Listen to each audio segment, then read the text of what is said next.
the Readiness Index test on www.safaricom.co.ke/ready business to find out and get tailor-made solutions for you. Become a ready business. Take the Readiness test today.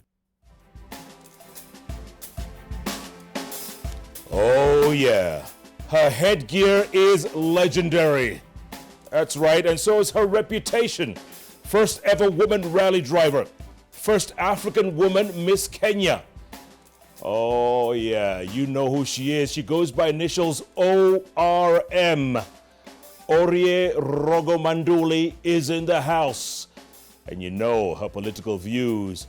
She spares nobody, calls it like she sees it, without fear or favor. We're still waiting for my other guest. You know him better as DJ CK. Hopefully he's watching and he's on his way. Welcome back to Jeff Koinange live on Citizen Television.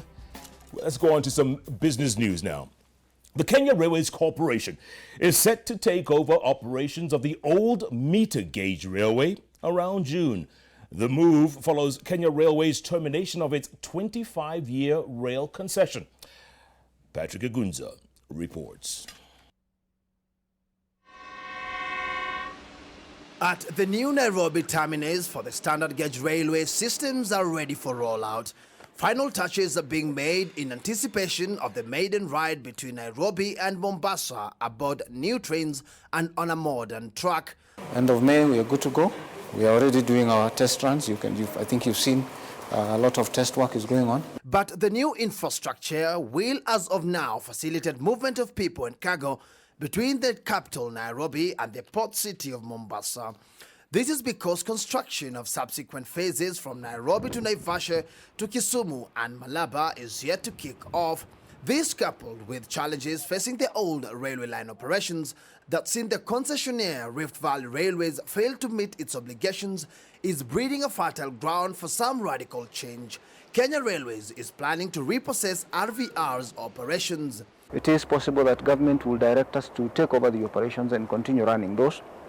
And we are already working on a plan. There is a plan that had already been prepared, should that be a possible eventuality. This means cargo will be transported on the new rail from Mombasa to Nairobi before being moved to other parts of the country on the old rail. So we'll be putting in a team of consultants on board, look at diagnostics for that. And also now that we have this infrastructure between Mombasa and Nairobi, see how we can synergize between the meter gauge and the standard gauge, even as we go through construction. Meanwhile, a team of experts from China is in the country to conduct an independent safety assessment on the SGR. Should the infrastructure pass quality and safety tests, then operations will begin. Now, the much anticipated launch of the SGR is just one important bit of this huge project.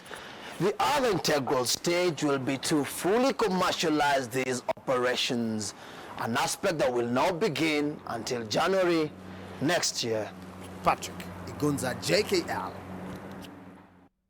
All right, thank you, Patrick. Now, the government will establish a platform that it says will help address the perennial food shortage in the country while safeguarding small-scale farmers.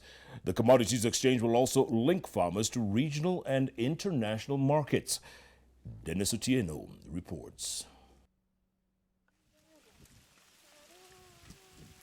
Every year, many Kenyan farmers have to contend with loss of their produce due to poor post-handling practices, with inadequate storage being one of the contributing factors. But according to the government, this trend can be reversed with the establishment of a commodities exchange. If we had a commodities exchange in the country, I strongly believe we couldn't be going this way, because the farmers or the producers, smallholder producers, would have stored their products or produce and waited for the market. The absence of a commodities exchange has exposed farmers to volatility of commodity prices and exploitation by unscrupulous traders. The State Department of Trade has already secured a consultant to initiate the creation of the platform. And we believe that once we have that exchange, we will be able to address quality, market access, standards,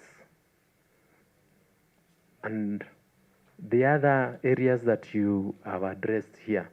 A commodities exchange is expected to also link farmers directly with domestic, regional and international markets as buyers and sellers trade under set rules and regulations. Smallholder farmers in the country will also enjoy freedom to decide when to hold versus when to sell, thus enabling them reap full value of their labor. Nyaundi was speaking during the launch of a two-day forum that seeks to address issues affecting sustainability and growth in the agro-industry sector within the Comesa region. Dennis Otieno, Citizen TV. Thank you, Dennis. Now, the government has ruled out possibilities of repealing the interest rates capping anytime soon. Deputy President William Ruto maintains that a legislated move was aimed at availing cheap credit to Kenyans and businesses, and that status quo will remain. Now, Ruto faulted commercial banks for pricing their loans exorbitantly with the aim of posting supernormal profits. His assertions come only a month after the International Monetary Fund reiterated its concerns over the legislated limits on deposit and lending rates introduced last September. The Deputy President was speaking to Citizen Television's Ann Kiguta during an exclusive interview on The Big Question. The financial institutions we have in Kenya should cut down on their fat. You know, they should cut down on their expenses. They should change their business model. It is possible. It happens there, everywhere else in the world. There is no reason why it cannot happen in Kenya. But would you agree that the intervention so far has been counterproductive to the extent that we're not seeing more loans being offered to individuals, to businesses, etc.? Well, yes, there has been a slowdown, and partly because maybe there is some expectation that there will be change of policy. But I'm sorry, if that was what was being sought, that's not going to come anytime soon. It's not happening. All right.